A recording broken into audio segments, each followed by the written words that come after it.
माँ ब्रह्मचारिणी की कथा, तप की महिमा। नवरात्रि के दूसरे दिन भक्त माँ ब्रह्मचारिणी की पूजा करते हैं, जो देवी दुर्गा के पार्वती रूप का प्रतीक है।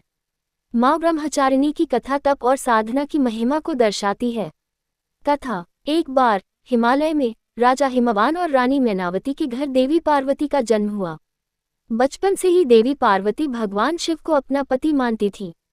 जब वह बड़ी हुई तो उन्होंने शिव जी को प्रसन्न करने का संकल्प लिया और कठोर तपस्या करने का निर्णय लिया। पार्वती ने सबसे पहले माँ भगवती का ध्यान किया और फिर उन्होंने अपनी तपस्या आरंभ की। उन्होंने कई वर्षों तक कठिन तप किया, जिसमें उन्होंने केवल फल फूल खाए। धीरे धीरे उनके तप के कारण उनकी सुंदरता में कमी आने लगी, लेकिन वे अपनी साधना में अडिग रहीं। जब पार्वती की तपस्या और कठिनाइयां बढ़ी, तब भगवान शिव ने उनकी तपस्या को देखकर उन्हें परखने का निर्णय लिया।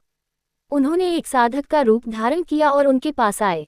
साधक ने कहा, हे देवी, तुम इतनी कठोर तपस्या क्यों कर रही हो? तुम्हें और भी सुखदायी जीवन जीने का अधिकार है। पार्वती ने जवाब दिया, मुझे केवल भगवान शिव की कृपा चाहिए। मैं उनके बिना किसी अन्य सुख को नहीं चाहती। भगवान शिव उनकी तपस्या और दृढ़ संकल्प से बहुत प्रभावित हुए। उन्होंने पार्वती को दर्शन दिए और उनकी तपस्या को स्वीकार किया। उन्होंने कहा, हे देवी, तुमने जो तप किया है वह अनंत है। मैं तुम्हें अपने प्रति सच्चे प्रेम के कारण स्वीकार करता हूँ। इस प्रकार माँ ब्रह्मचारिणी ने भगवान शिव को प्राप्त किया और उन्हें शिवा का नाम दिया गया।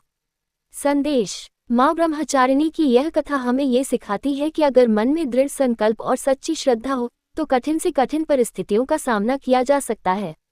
माँ की आराधना से हमें तप, संयम और साधना की शक्ति मिलती है। नवरात्रि के इस दिन भक्त माँ ब्रह्मचारिणी से यही प्रार्थना करते हैं कि वे उन्हें धैर्य और आत्मविश्वास प्रदान करें।